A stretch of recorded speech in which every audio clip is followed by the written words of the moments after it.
Hello and welcome back to December Dailies number 10. I took a bit of a break last week, but back to it today, and I just wanted to jump on quickly and say thank you. Thank you to all of you for being part of my year. So if anyone's out there jumping on live or even catching this on the replay, I just posted a video to my LinkedIn page saying thank you and wishing everyone well for the new year and the holiday period. I know there's a different group of people that tend to watch my live videos, so I thought I would jump on and say hello and thank you to everyone that's been contributing to my live streams over the year. Who would have thought that what is it, 9 months, 10 months on, that I'd still be sitting here in my son's bedroom, working away, talking to clients via Zoom, jumping on doing these live streams from time to time. Certainly didn't think that I'd be here still this long into the year. I am pleased to say that come the new year, so our office will shut, and it's funny to say office will shut. The office isn't really open. The office will shut. We'll stop work as such for a few weeks as of tomorrow afternoon. Hi Mina, thank you for jumping on. You are one of the people that I wanted to jump on live and say thank you for being part of the live streams over the course of this year. It has been great to have you along, contributing and making this a bit more interactive than me just sitting here talking to a screen. So our office will close as of Friday, as of Tuesday afternoon, and we'll reopen again on the 11th. I'll probably do a little bit of work in between. I'm home anyway. There's a few things and a couple of clients that I will talk to, but nothing too much. As I posted on my LinkedIn page last week, looking forward to doing a bit of reading. So I put a post out looking for some recommendations for some fiction books I haven't read for quite some time. I used to read a lot when I was younger, and haven't been doing so much of that lately. So now that my kids are a little bit older, they can occupy themselves a bit. It gives me an opportunity to get back into reading. So I'm going to head to the bookstore shortly, pick up a couple of books, and do a bit of reading. But yeah, I just wanted to jump on and say thank you to those of you that have been part of my year. LinkedIn and Facebook, the podcast, all of those things have been really exciting for me. I do get a whole lot of enjoyment out of this. It is really, really exciting for me. If I get to talk to some people, maybe help some people along the way, well, that's an added bonus. But it is a whole lot of fun. Professionally, I've probably had one of my better years than I have of late. Certainly the last 6-9 months or so, this COVID period, fortunately for me, has meant that there's been a lot of people seeking financial advice. So I reckon sitting here at this desk in my son's bedroom, I've probably spoken to the most number of new people, prospective new clients than I ever have in a 6-month period. Part of which has come through you and my network on LinkedIn, and those supporting me and the work that I do. A lot has come from existing clients and kind of normal referral sources, accountants and mortgage brokers and those kind of things. But it's been strange for me to go a week or more without talking to someone new, which doesn't typically happen, but it has this last 6 months or so. So it has been an exciting 6 months or so for me.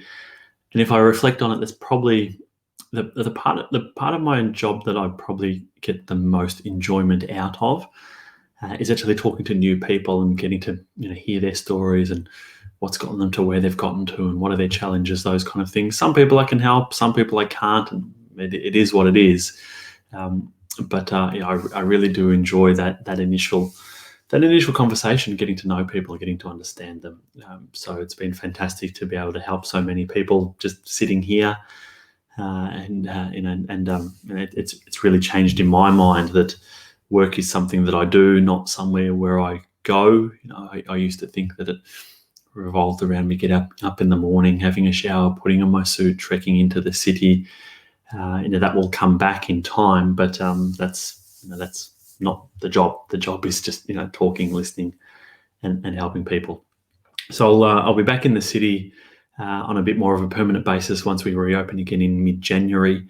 Wednesdays and Thursdays will be my days initially, so we're getting everyone, all of the First Financial employees, will be back in the office 2 days a week from when we reopen again in mid-January.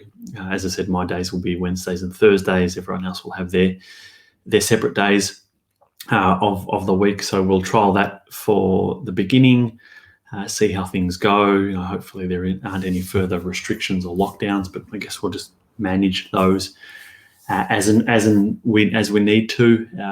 Sydney and broader New South Wales going through some restrictions and things at the moment. So hopefully we don't have to deal with that again in Melbourne, but we may very well. I'm a big kind of believer of that. We're letting people in from overseas that may very well have the virus, and that's great. We should be getting people back to Australia, but it tries your mind, it's going to escape. So I think we need to just accept that and deal with the fallout from it. Hopefully jump on and squash any outbreaks that happen. So it's been a great year for me professionally.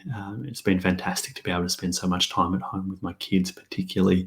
It's something that I had craved for some time, and as luck would have it, it's worked out this way. Graham, thank you for jumping on now and also throughout the year. You are one of the originals from when I was doing the daily live shows back in March when we first went into lockdown. As I said at the start of this live stream, I didn't think that I'd still be sitting at home at the end of the year. I thought that we'd have a 6-week or so stint at home. That's why I went with the daily shows back then. It was getting a little bit too much to try and organise guests and have the conversation, talk with all of these amazing people, and then us putting out the podcast and everything thereafter. So that started to eat into a little bit too much of my actual doing my job, doing my work time. So called it quits on that, but I've got it going again now in December. Yeah, so today I just really wanted to say thank you, Mina, Graham. The two of you are there. The two of you have been tuning into most of my live streams, so it has made it a whole lot more interesting for me and hopefully for those others that have been watching and just watching rather than commenting as well. Graham, the conversation we had about the age pension the other week, I know that was of great benefit to a few others that were watching a little bit more quietly. So I'll jump on live again tomorrow. I'll have a topic to talk about. I'm going to go through, and I've discussed it previously, but I'm going to go through just managing cash flow, structuring cash flow. It's something that comes up in the work that I do time and time again, regardless of how much someone earns. People think that if they only earned more, that would solve their financial problems, but it doesn't. If anything, earning more actually just makes those problems a whole lot bigger. So there's a particular structure that for people that may be struggling with managing where their money's going. I'm not a big fan of the whole budgeting and spreadsheets and all the rest of it. I think that's far too complicated. But I have an approach. I've spoken about it live before, but given the time of year, often people going on holidays, Christmas presents and all the rest of it, gift giving, it can be a challenging time of year for people. So I just wanted to go through the structure that I follow personally, what I've recommended to a few clients, and they've kind of run with it and made it their own over the last however many years they may very well have been doing it. So that'll be my topic for tomorrow. I'll jump on tomorrow morning, Melbourne time. So I'll put up a schedule of when I work out exactly when that is, but it will be in the AM Melbourne time.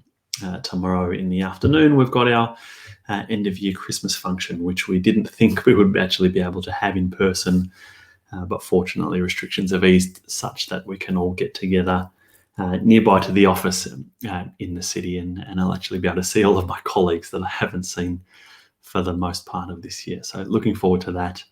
Hopefully you can join me tomorrow.